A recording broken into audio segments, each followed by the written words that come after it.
오늘 말씀은 창세기 14장 1절에서 16절까지 있는 말씀.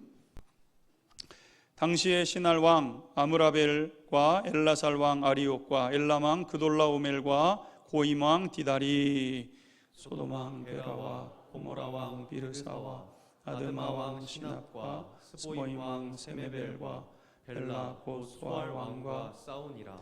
이들이 다 시딤 골짜기 곧 지금의 염해에 모였더라. 이들이 12년 동안 그돌라오멜을 섬기다가 제13년에 배반한지라.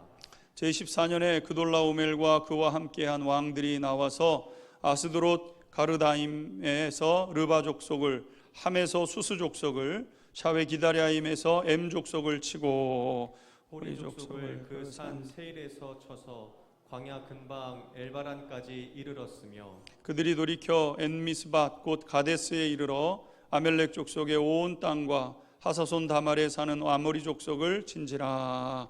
소돔 왕과 고모라 왕과 아드마 왕과 스보임 왕과 벨라 곧 소알 왕이 나와서 시딤 골짜기에서 그들과 전쟁을 하기 위하여 진을 쳤더니, 엘람 왕 그돌라오멜과 고임 왕 디달과 신할 왕 아므라벨과 엘라살 왕 아리옥 네 왕이 곧 그 5 왕과 맞서니라. 시딤 골짜기에는 역청 구덩이가 많은지라.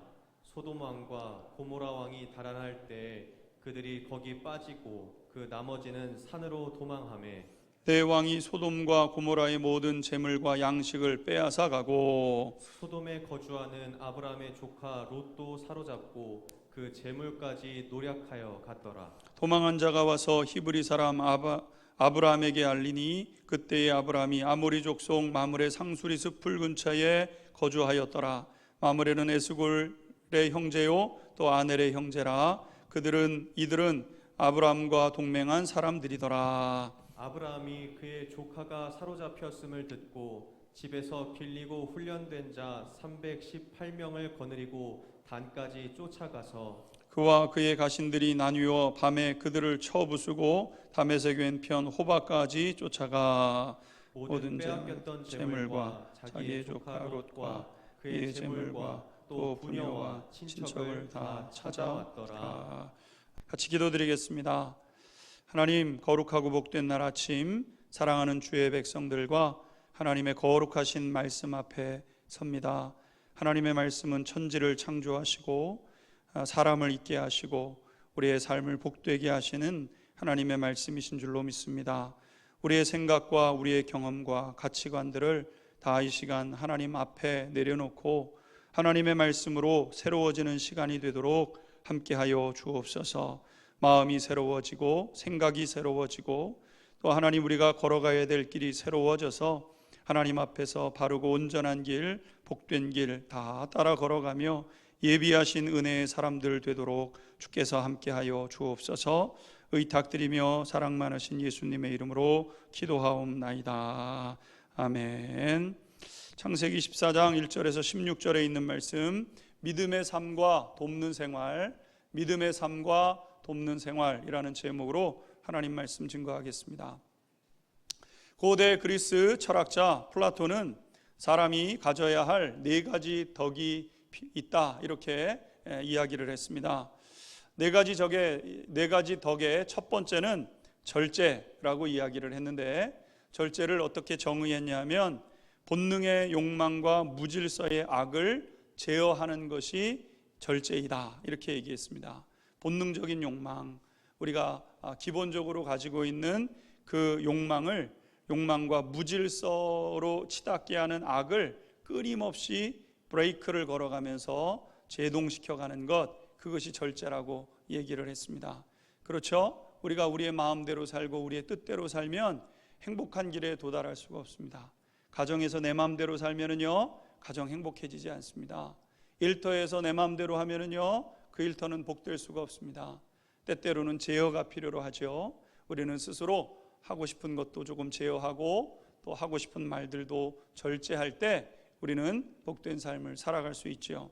그 다음에 두 번째는 용기가 필요로 하다 이렇게 얘기를 했습니다. 용기라는 것은 개인이 비겁함에 악으로부터 보존되는 것을 의미한다 이렇게 얘기를 했습니다. 비겁해집니다. 사람은 굉장히 용맹스러운 것 같아도 이권이 달리고 나와 어떤 연관되어 있는 어떤 것들이 되게 되면 뒷걸음질을 치게 되는 그런 사람이죠. 앞에서는 세상의 모든 것을 다 얘기하는 것 같으면서도 막상 그것이 자기 일이 되게 되면 뒷걸음질을 치는 것이 사람의 모습인데, 그렇게 하면은 안 되고 그것을 부수고 앞으로 나아가는 용기가 필요하다, 이렇게 얘기를 했습니다. 세 번째는 신중함이라고 얘기했는데, 적절하게 다스려진 이성을 신중함이라고 합니다. 균형 잡힌 것, 치우치지 않고 적절하게 다스려져 있는 우리의 판단력, 그것이 신중함이라고 얘기했고, 마지막으로 네 번째는 정의인데, 각 사람에게 정당한 몫을 부여할 수 있는 그런 모습, 그것이 정의라 그랬습니다. 다 더 갖고 싶고 더 많이 갖고 싶은 것이 사람의 욕심인데, 그렇게 하지 않고 그것을 공평하게 나눌 수 있도록 하는 것, 그것이 필요로 하다, 이렇게 이야기를 했습니다. 그러면서 플라톤은 이 네 가지 덕이라는 것은 그냥 주어지는 것이 아니라 노력을 해야 되는 것이고, 뼈를 깎는 아픔을 겪어가면서 비로소 얻을 수 있는 내적인 성품이라고 얘기를 했습니다. 이런 면에서 보게 되면 믿음의 삶이라는 것은 가장 완벽한 삶을 향하여 나아가는 삶인데, 이 믿음의 삶이라는 것은 예수님의 성품과 능력을 결국에 가서는 담아내는 것이 믿음의 삶입니다. 아브라함이 믿음의 여정을 걸어가서 결국 누구의 모습을 드러내냐면 예수 그리스도의 모습을 드러내게 되죠. 위대한 삶을 살아냈던 다윗 왕도 그의 삶을 따라 걸어가다 보면 마침내는 예수님의 모습을 드러내는 것이 믿음의 조상들의 삶입니다. 그러므로 우리의 신앙생활의 여정은 무엇이냐면은 예수님이 보여주신 그 높고 위대한 차원의 삶을 향하여 계속해서 걸어가서 마침내 예수님의 모습을 드러내는 삶, 그것이 믿음 생활이라고 할 수 있습니다. 우리는 타고난 성품대로 살아가는 삶을 살아가면은 안 됩니다. 우리의 성품은 타고난 부분들이 있지만 그것들이 때때로는 제어되어지고 다듬어지고 어떤 때는 철저하게 부서지고 깨어져서 하나님께서 원하신 그 모습으로 다시 새롭게 재창조되어지고 리크리에이션 되어져야 되고, 우리의 삶 속에서 예수님의 모습이 드러나야죠. 덕지덕지 붙어있는 조상으로부터 물려받는 모든 죄성과 악한 생각들을 깨뜨려 부셔가면서 우리 모습 속에 하나님께서 원하시고 뜻하시는 그 예수님의 모습을 나타내야 되는 것입니다. 이것이 모든 사람들이 추구해 가야 되는 삶이고 모든 피조물이 걸어가야 되는 삶이죠. 그리고 이것이 곧 믿음의 삶이라고 할 수가 있겠습니다. 저와 우리 성도님들은 하나님의 부르심을 받아서 이 믿음의 삶을 지금 걸어가고 있는 것입니다. 우리의 삶 가운데 떼어서 버려야 될 것, 부숴버려야 될 것은 무엇인지를 찾아가면서 삶 속에서 그것을 도전하고 실천해 가면서 이 믿음의 여정을 걸어가는 것이죠. 우리가 배워가는 아브라함은 소망이 없는 우상의 땅에서 살던 사람이었습니다. 두려움으로 살아가는 인생. 이 우상 섬기는 사람들은요, 두려움으로 섬기는 사람들 아니겠습니까? 우상을 섬겨보신 경험이 별로 없으시겠지만 지난 교회에 있을 때 우상을 섬겼던 한 권사님의 그 이야기를 들었습니다. 무슨 일이 있으면은요, 큰애한테 자꾸 무슨 일이 생기는 거예요. 그래서 처음에는 무지하니까, 영적인 세계를 무지하니까 또 그 지역에 점집이 굉장히 많았습니다. 점집에 가서 비는 거예요. 그러면 아이가 또 한동안은 괜찮습니다. 근데 또 어느 정도 지나고 나면은요, 또 무슨 사건이 벌어지는 거예요. 갑자기 큰 병이 생긴다거나. 그럼 또 어떻게 해야 됩니까? 또 그 점집에 가가지고 또 구술해야 되는 거예요. 구술하는데 복채를 더 내라, 더 내라, 더 내라, 계속해서 무슨 일이 있을 때마다 하고, 또 무슨 일이 있으면 덜컥 겁이 나가지고 또 찾아가가지고 또 그렇게 구술하고, 나중에는 집에 전 재산을 갖다 바쳐야 된다고. 큰아들이 아프니까요, 갈등을 할 수밖에 없는 거예요. 집 전 재산을 다 바쳐서 구술하고, 그리고 큰아들을 또 괜찮게 할 건가. 근데 이 권사님이 하도 시달리고 괴롭다 보니까 에라 모르겠다, 교회 가야 되겠다. 그리고 교회를 오신 거예요. 교회를 와서 신앙생활을 하다 보니까 너무 좋은 거예요. 하나님을 섬기는데 두려움으로 섬기는 게 아니에요. 기쁨으로 섬기는 거예요. 감사함으로 섬기는 거예요. 하나님 나 지켜주셔서 감사해서 한없이 눈물을 흘리면서 하나님 앞에 예배를 드리면서 저는 신앙생활이 너무 좋아요. 난 하나님 안 떠날 거예요. 이렇게 간증하는 권사님의 이야기를 들었습니다. 아브라함은 우상을 섬기던 땅에서 살았습니다. 누가 좀 도와줄까 생각했는데 도와주는 사람 없고 슬픈 일이 다가오면 더 괴로워지고 마음의 불안감만 넘쳐나게 되었던 것이죠. 하나님은 이렇게 우상의 땅에서 두려움 가운데 살던 아브라함이 바로 그 믿음의 삶을 사는 사람이 되기를 원하셔서 아브라함을 찾아오셨던 것이죠. 그래서 아브라함은 이제 하나님과 함께 걸어가면서 믿음의 삶을 배워가기 시작합니다. 자신 속에 있는 잘못된 것들은 다 깨뜨려버리고 부숴버리고 잘못된 생각은 고쳐가고 그릇된 마음들은 새롭게 해가면서 이 믿음의 여정을 걸어가기 시작했던 것이죠. 여러분, 믿음의 삶은 플라톤이 요구했던 인간답게 살아가는 4가지 덕을 훨씬 더 뛰어넘는 더 수준 높은 차원의 삶이라는 것을 우리는 기억하고 이 믿음의 여정을 걸어가야 됩니다. 믿음의 삶은 비이성적인 거나 막연한 소망을 품거나 유치한 것이 아니에요. 어떤 분들은 그렇게 믿을 게 없어서 그냥 하나님을 믿냐, 차라리 내 주먹을 믿겠다. 여러분, 그 주먹에 뭐가 있다고 그 주먹을 믿습니까? 그 주먹으로 무엇을 할 수 있다고 그 주먹을 믿겠다고 하십니까? 그 주먹이 나를 변화시키는 건 맞습니까? 아니요, 나를 바꿀 수 없어요. 나를 복된 사람으로 바꾸실 수 있는 분은 하나님 한 분밖에 없고 그 하나님을 믿음으로 신뢰하고 걸어가야만 마침내 하나님이 우리를 복되게 하시는 그 삶, 복을 담아낼 수 있는 복된 하나님의 사람으로 빚어지게 되는 줄로 믿습니다. 우리는 믿음을 지켜갈 때 영향력 있는 거목으로 세워져 가게 되는 거예요. 여러분, 우리 같은 사람에게 뭐가 있다고 다른 사람에게 그늘이 되어줄 만한 그러한 힘과 능력이 있겠습니까? 나은 사람 살아가기도 바쁘잖아요. 내 인품과 내 인격을 보세요. 내가 누구를 도우면서 살 수 있을지. 여러분, 우리가 그래도 예수님 믿고 걸어가니까 그나마 그늘이 생겨나는 거지. 여러분, 나만 생각하고 이기주의고 자기중심적인 삶을 살아가는 사람들 속에서 여러분, 거기에 무슨 그늘이 있고 누군가를 돕는 사람이 되겠습니까? 그럴 수 없어요. 여러분, 그 길은 누구도 도울 수 없고 나 자신도 망하는 길이죠. 하나님은 우리에게 그 길이 아니라 더 광대하고 높은 길로 초대하셔서 저와 우리 성도님들을 이끌어가고 계시는 것입니다. 그런데 오늘 본문 말씀을 보게 되면은 이 믿음의 길이 아니라 자기의 생각을 따라 걸어갔던 사람의 그 결론을 이제 이야기해 가고 있습니다. 1절과 2절에 있는 말씀 같이 읽고 하나님 말씀 배워가도록 하겠습니다. 14장 1절과 2절 함께 읽겠습니다. 시작. 당시에 시날 왕 아므라벨과 엘라살 왕 아리옥과 엘람 왕 그돌라오멜과 보임 왕 디다리, 소돔 왕 베라와 고모라 왕 비르사와 아드마 왕 시납과 스보임 왕 세메벨과 벨라 곧 소알 왕과 싸우니라. 아멘.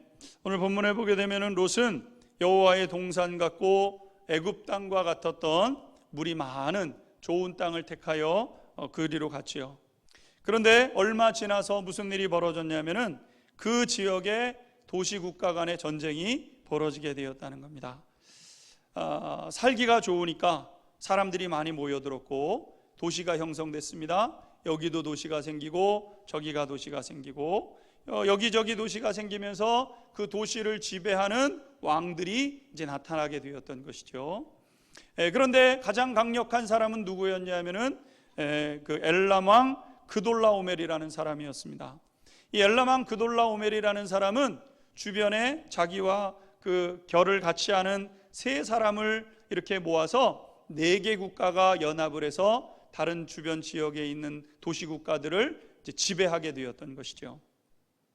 연합된 4국가가 4도시국가가 힘을 합쳐서 힘이 없는 다른 국가들을 짓누르면서 12년 동안 높은 세금을 부과하고 그리고 세금을 내지 못하면 가혹한 벌을 내려가면서 이 부를 축적해가고 있었던 겁니다. 그런데 여러분 생각해 보십시오. 애쓰고 수고해도 다 남 좋은 일인 거예요. 세금으로 다 갖다 바치고 나면 내 주머니에 들어오는 것이 없어요. 우리나라 일제 치하 36년 지나오면서 세금이 뭐 50%, 60%, 때로는 70%까지 세금을 내고 나면 내 입으로 들어가는 게 없어요. 아무리 애를 쓰고 수고해도 자식들에게 밥 한 끼 먹이기가 어려운 때를 보내는 거예요. 이거보다 억울한 게 어디 있겠습니까? 그래서 이 네 나라, 지배하고 있는 네 나라에 지배를 받고 있었던 사람들이 연합을 해서 더 이상 세금 못 내겠다, 죽으면 죽었지 세금 못 내겠다, 이렇게 하면서 이제 반기를 들면서 4개 도시국가와 5개 도시국가가 전쟁을 벌이는 이런 일이 있게 되었다는 겁니다. 마침 롯도 소돔이라는 성에 살고 있었기 때문에 이 소돔 성도 반발을 하게 되는 그 전쟁을 참여하게 됨으로 인해서 전쟁에 휘말리게 되었던 것이죠. 마치 조각배 하나가 물에 떠 있으면서 거대한 폭포 앞에 힘없이 빨려 들어가는 것처럼 도시국가가 전쟁이 벌어지는데 나는 전쟁하고 싶지 않은데 이미 전쟁이 시작된 거예요. 군사들이 전쟁을 하고 결국은 다 집에 있는 재산 빼앗기고 겨우겨우 목숨만 부지한 채로 끌려서 노예로 붙잡혀가는 롯의 신세가 되게 되었던 것이죠. 여러분, 우리가 살아가는 인생은 우리의 의도와는 다르게 전개될 때가 굉장히 많습니다. 어느 날 다니던 회사에 문제가 생겨 하루아침에 여러분 직장을 내쫓기는 신세가 되기도 하고요. 전혀 생각하지도 못했던 폭우나 폭염이나 여러 가지 자연재해로 인해서 재산에 큰 손실을 가져오기도 하고, 심지어는 길을 가다가 갑자기 차가 뛰쳐들어와 가지고요 큰 사고를 당하는 그런 일들도 있습니다. 내 생각과 내 의지와는 상관이 없이 이런 일들이 일어나는 것이 우리가 살아가는 세상의 모습인 것이죠. 그런데 롯에게 이러한 어려움이 찾아오는 데는 성경의 말씀에 보게 되면 이유가 있다고 말씀하고 있습니다. 11절과 12절에 있는 말씀 같이 읽도록 하겠습니다. 11절 12절에 있는 말씀 같이 읽겠습니다. 시작. 내 왕이 소돔과 고모라의 모든 재물과 양식을 빼앗아 가고 소돔에 거주하는 아브람의 조카 롯도 사로잡고 그 재물까지 노략하여 갔더라. 아멘. 롯은 모든 것을 다 빼앗기게 되었습니다. 그 롯이 이렇게 빼앗기게 된 이유는 롯이 눈에 보기에 좋은 땅만을 선택했기 때문이었던 거죠. 여러분, 이 부분을 조금 더 깊이 생각해 보아야 되는데, 여러분, 내 눈에 보이기에 좋은 땅, 복된 땅이죠. 우리가 보게 되면 참 저기 좋다, 좋은 땅이죠. 그런데 여러분, 여기에는 한 가지 숨은 함정이 도사리고 있습니다. 그것은 내 눈에 좋은 땅은요, 다른 사람 보기에도 좋은 땅인 거예요. 몫이 좋다고 얘기하죠. 여기는 몫이 좋아요? 내 눈에 보기에 좋아요. 다른 사람 보기에도 거기는 좋은 땅인 거죠. 당연히 무슨 일이 벌어지겠습니까? 그 보기 좋은 땅을 얻기 위해서 이 사람도 몰려들고 저 사람도 몰려들고 다른 사람도 몰려들면서 거기에 아주 심각한 경쟁이 일어나게 되겠죠. 그리고 경쟁으로 그치면 좋겠는데 경쟁에 눈먼 사람들이 이제 전쟁까지 일으키는 이런 일들이 있게 되는 거예요. 여러분, 돈 많이 버는 대기업을 다니시면은 우리 아들이 대기업 다니면 참 좋겠다. 대기업 가면은 좋습니다. 연봉도 세고 그러니까요. 근데 여러분, 무슨 일이 벌어집니까? 아침부터 밤늦게까지 일해야 돼요. 일터가 아니라 전쟁터입니다. 한 사람 쓰러져 나가도 거기에 감정 하나 실을 일이 없어요. 쓰러져 나가는 사람은 쓰러져 나가는 사람이고요. 계속 앞으로 전진해야 되는 것이 저 높은 세계에서 일어나는 일이죠. 높이 올라가면 높이 올라갈수록요, 눈에 보이지 않는 이 전쟁과도 같은 그런 일들이 곳곳에 도사리고 있는 거예요. 힘을 다하고 목숨을 다해서 버텨내야만 견딜 수 있는 그런 세상이 기다리고 있는 것이죠. 롯은 자기가 보기에 좋은 땅을 선택했어요. 그리고 성공했어요. 계속해서 잘 되는 것 같았어요. 그런데 더 큰 세력 앞에서는 롯도 힘을 쓸 수가 없게 되었다는 거예요. 그는 하나님 앞에 한 번도 묻지 않았어요. 눈에 보이는 것만 추구하면서 갔어요.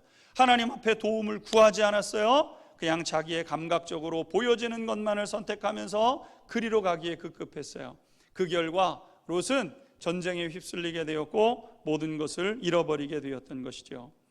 여러분, 우리가 살아가면서 이러한 인생의 함정에 빠지지 않기 위해서는 내 자신이 아니라 하나님을 더해서 생각하는 믿음이 있어야 되는 겁니다. 하나님을 더해서 생각하고 하나님의 도우심을 구하면서 살아가고 잠시 멈추어서 하나님의 이게 뜻입니까? 하나님의 뜻이 아니면 하지 않겠습니다. 다짐하고 결단하면서 한 걸음 한 걸음 인생의 걸음을 걸어가야 된다는 것이죠. 여러분, 하나님이 기뻐하시는 삶을 택하는 것이 놀라운 축복의 삶인데, 또 어떤 분들은 이런 분들이 있어요. 하나님을 위해서 살라 그러면 맨날 하나님만 위하고 나는 뭐냐, 맨날 하나님만 위하라 그러는데 그러면 나는 맨날 그럼 손해보면서 살아야 되느냐, 이렇게 물어오시는 분들이 있어요. 그런데 여러분, 하나님을 위한 삶은요, 모든 피조물들이 보호받는 삶이라는 것을 기억하셔야 돼요. 여러분, 하나님께서 우리에게 하나님이 기뻐하시는 일을 하라고 말씀하시는데, 하나님 기뻐하는 일 하라고 하면 무슨 하나님 앞에 무슨 큰 득이 나도 되는 것처럼 우리가 생각할 때가 있습니다. 그렇지 않습니다. 여러분, 하나님께서 우리가 하나님 기뻐하시는 일을 막 하면 하나님이 그걸 하나님이 막 챙기셔서 하나님 앞에 도움이 되고, 여러분, 그래서 하나님이 우리에게 하나님이 기뻐하시는 삶을 살아가라고 말씀하시는 게 아니죠. 종종 우리가 자녀들을 기르다 보면은요, 자녀들에게 이제 요구하는 게 있어요. 예를 들어서 그런 겁니다. 어디 가든지 인사 크게 해라. 인사할 때 대충 하지 말고 인사 꼭꼭 해라. 할머니 할아버지 봐도 안녕하세요 큰 소리로 인사하고, 누구를 보더라도 안녕하세요 이렇게 인사하라고 가르치죠. 여러분, 그렇게 인사하면 아버지한테 어머니한테 뭐 좋은 게 떨어집니까? 그런 거 없어요. 인사하면 그 아이의 앞길이 잘 되고 형통하는 거죠. 여러분, 무슨 일을 만나든 최선을 다하면서 살아가라 이렇게 가르치면, 애가 최선을 다하면 뭐 부모한테 뭐 돌아오는 월급이 있습니까? 뭐가 있습니까? 없어요. 그냥 자녀가 잘 되는 것이 부모의 기쁨이기 때문에 부모는 자녀에게 그것을 이야기하는 거예요. 그리고 자녀가 무슨 일을 만나서 꼭꼭 인사를 하면 그것 때문에 기쁜 거예요. 자녀가 잘 될 것이기 때문에 기쁜 것이지, 뭐 자녀가 뭔가를 더 챙겨주기 때문에 기쁜 것이 아니죠. 마찬가지입니다. 사랑하는 성도 여러분, 하나님께서 우리에게 무엇인가를 요구하시고 그것을 함으로 인해서 기뻐하신다는 것은 하나님이 그것 때문에 무엇을 얻기 때문에 기쁜 것이 아니라 우리 성도님들이 그 길을 걸어감으로 인해서 잘 되고 복될 것이기 때문에 하나님께서 그래서 기뻐하시는 거예요.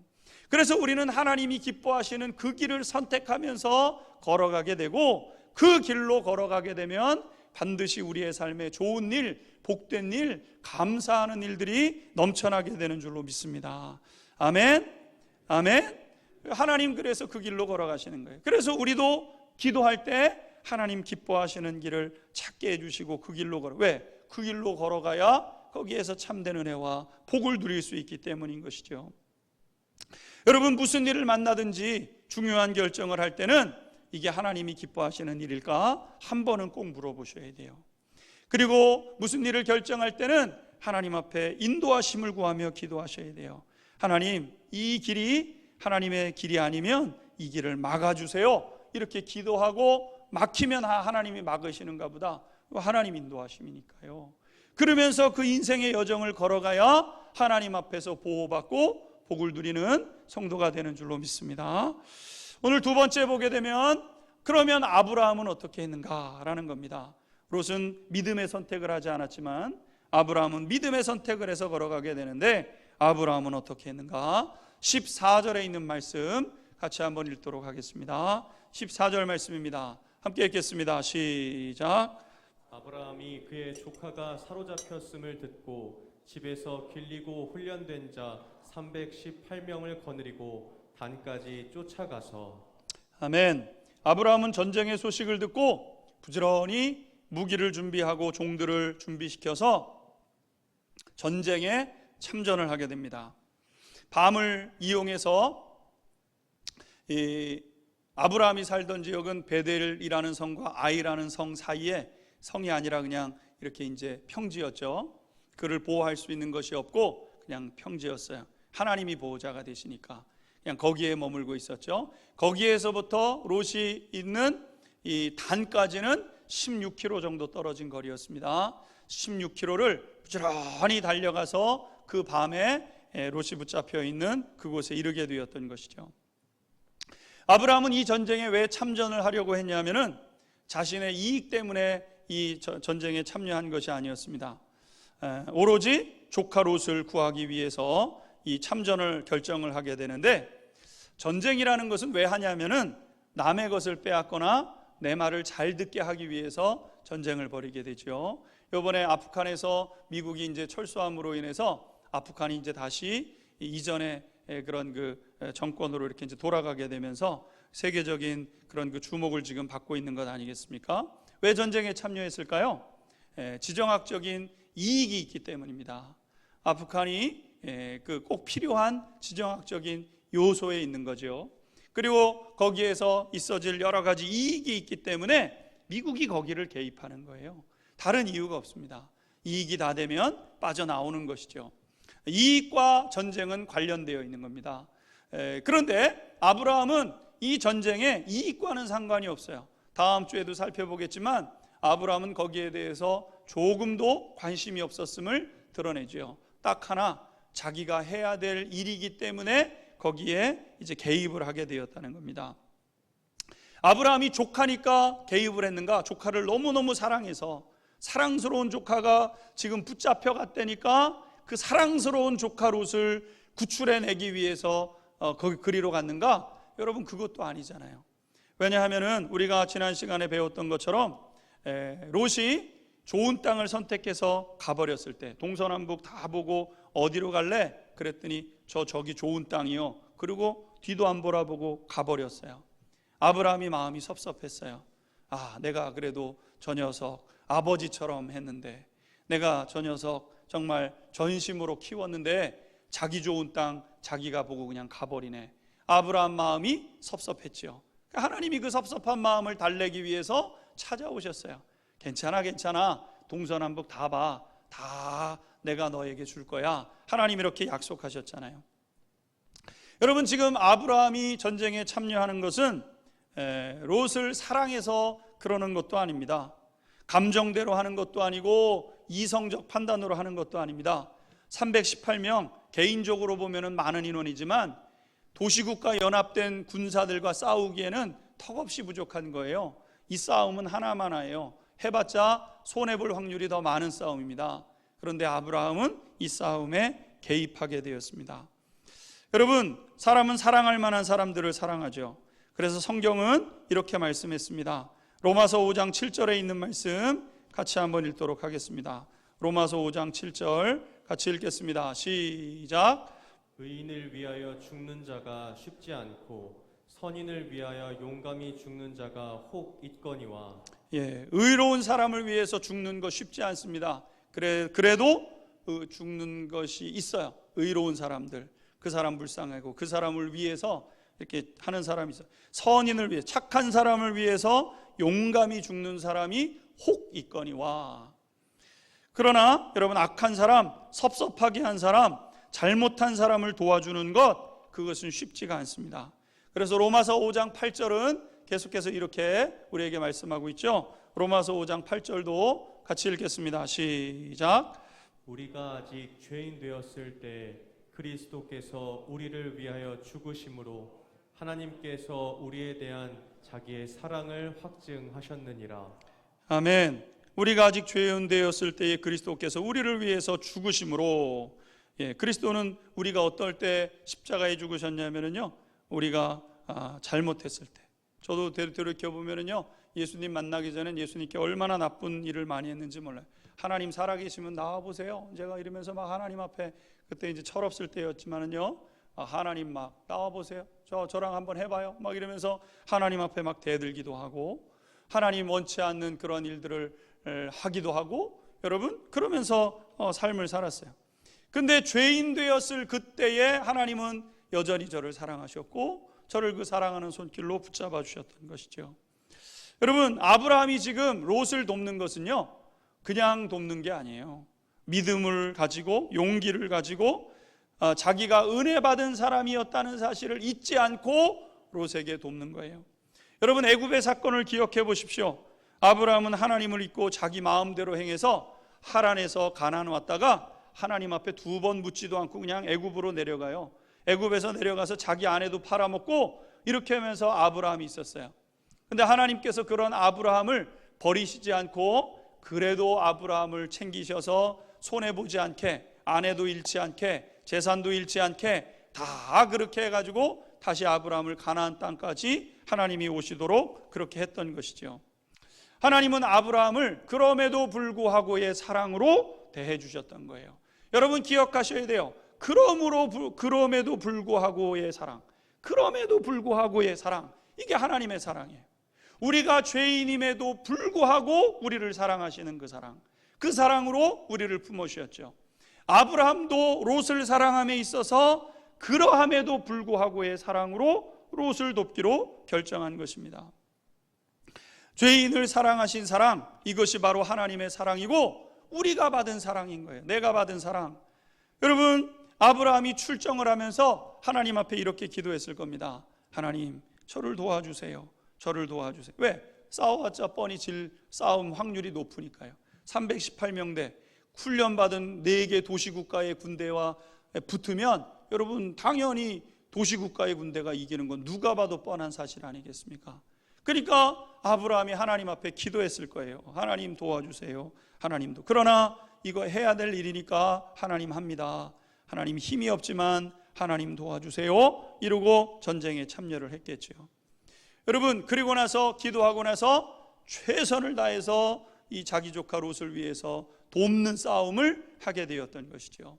여러분 기억하셔야 됩니다. 믿는 사람들의 2가지 삶의 양식, 하나는 기도, 그리고 하나는 최선을 다하는 삶. 최선을 다하는 삶을 살아내셔야 되고요, 그리고 기도하셔야 돼요. 기도하시고요, 최선을 다하는 삶을 살아내셔야 돼요. 기도하고 그냥 뒷짐짓고 계시면 안 돼요. 기도했다 그러면 최선을 다해서 살아가셔야 되고요, 최선을 다하신다 하더라도요, 하나님 앞에 기도하고 시작하셔야 돼요. 이것이 그리스도인들의 삶이고 두 축인 것입니다. 아브라함이 싸움을 싸우러 나갑니다. 목숨을 내걸고 싸움을 벌이게 됩니다. 여러분, 그러나 아브라함은 조금도 굽히지를 않습니다. 하나님이 나와 함께 계시고 그것이 의로운 일이기 때문에 설령 내가 손해를 본다 할지라도 하나님이 말씀하시면 하겠습니다. 이 성령의 사람이거든요. 성령의 사람 되어져서 하나님 말씀하시면 순종하겠습니다. 하나님 말씀하시면 순종하겠습니다. 이렇게 하면서 그 길을 걸어가는 거예요. 여러분, 이 삶이 바로 믿음의 삶입니다. 이렇게 살아가는 분들이 믿음으로 살아가는 사람들인 것이죠. 내 삶을 부인하고 자기 십자가를 지고 그리고 따라가는 사람들이 믿음의 사람들인 거예요. 우리 성도님들 가운데는요, 이런 삶을 살아내시는 분들이 있을 겁니다. 계산으로는 안 돼요. 감정은 허락하지 않아요. 그러나 하나님께 해야 되는 그 일이기 때문에 기꺼이 사랑하기로 결정하고 돕기로 결정하면서 믿음의 여정을 걸어가시는 분들이 있을 거예요. 어떤 분들은 생각할 때 저 바보처럼 손해보는 짓 한다, 그렇게 여기시는 분들이 있을지 모르지만은요, 여러분 장담합니다. 여러분들 손해보고 있는 거 아니에요. 정말 그 길을 잘 걸어가고 계시는 거예요. 여러분, 그 길 끝에 하나님이 약속하시고 보상한 상이 기다리고 있다는 사실을 믿으셔야 돼요. 여러분, 아브라함은 지금 불안과 두려움 가운데 전쟁에 참전을 하고 있지만은요, 여러분 거기에 하나님의 놀라운 도우심과 역사하심이 있었던 것 아니겠습니까? 16절의 말씀을 읽고 같이 기도하도록 하겠습니다. 16절 같이 읽겠습니다. 시작. 모든 빼앗겼던 재물과 자기의 조카 롯과 그의 재물과 또 부녀와 친척을 다 찾아왔더라. 아멘. 오늘 본문에 보게 되면은요, 될 수 없는 일들이 일어나게 되었죠. 불가능해 보였던 일들이 이루어지게 됐어요. 마치 소년 다윗이 그 거대한 골리앗 이기는 것은 불가능한 건데 그 일이 일어나게 된 거예요. 여러분, 홍해가 갈라지는 것 불가능한데 불가능한 일이 일어나는 거예요. 바다 위를 걷는 것 불가능한데 가능하게 된 거예요. 여러분, 어떻게 기적이 일어나고 있습니까? 순종하며 걸어가기 때문인 거예요. 믿음을 가지고 걸어가기 때문에 이루어지는 것이죠. 상식으로는요, 믿음의 세계를 경험할 수 없습니다. 야, 상식적으로 그게 되냐? 안 되지. 야, 너 생각해봐라. 조카가 나를 얼마나 서운하게 했는데, 야, 그럴 필요 없어. 여러분, 이성적으로 행하고 상식적으로 행해서는요, 믿음의 역사가 일어나지를 않는 거예요. 기적이 일어날 수가 없는 겁니다. 여러분, 기적은요, 믿음으로 행할 때만 일어나는 일이에요. 기적은 하나님이 행하시는 일인데, 하나님 앞에서 믿음으로 행할 때만 하나님의 역사가 일어나게 되는 줄로 믿습니다. 할렐루야. 사랑하는 성도 여러분, 나는 우리 성도님들이 믿음의 사람이 될 수 있게 되기를 바라요. 용기 있는 사람이 될 수 있게 되기를 바랍니다. 하나님이 말씀하시면 계산하고, 물론 계산해야 돼요. 생각해야 돼요. 감정 있어야 돼요. 그러나 하나님 앞에서 살아갈 때는요, 우리의 생각도 내려놓고, 우리의 계산도 내려놓고, 감정도 내려놓고, 하나님 앞에 힘을 다해서 도와달라고 해야 되는 일이니까, 감당해야 되는 일이니까 감당할 수 있게 해달라고 하나님 앞에 기도하고 그 믿음의 길을 걸어가시는 거예요. 그것이 믿음의 길입니다. 사랑하는 성도 여러분, 여러분의 주변에 있는 자들을 외면하게, 매몰차게 내버리지 마세요. 도울 수 있는 분들을 도우세요. 할 수 있는 만큼 도우세요. 도울 때 믿음으로 도우세요. 믿음으로 도우면 그 믿음의 역사를 이루어가게 되는 것이죠. 믿음을 가지고 언제나 하나님이 기뻐하시는 일을 감당해내는 우리 성도님들이 다 되실 수 있게 되기를 주님의 이름으로 축원합니다. 믿음의 백성들의 결정과 결단, 주님 기쁘게 받아 주옵소서. 결정과 결단만으로 살지 않고 그것을 삶 속에서 살아내게 하여 주옵소서. 삶이 복이 되는 역사 있게 하시고, 그래서 말씀이 삶이 되고 복이 되는 성도, 그런 교회 될 수 있도록 주님 함께하여 주옵소서. 예수 그리스도의 이름으로 기도하옵나이다. 아멘. 다자리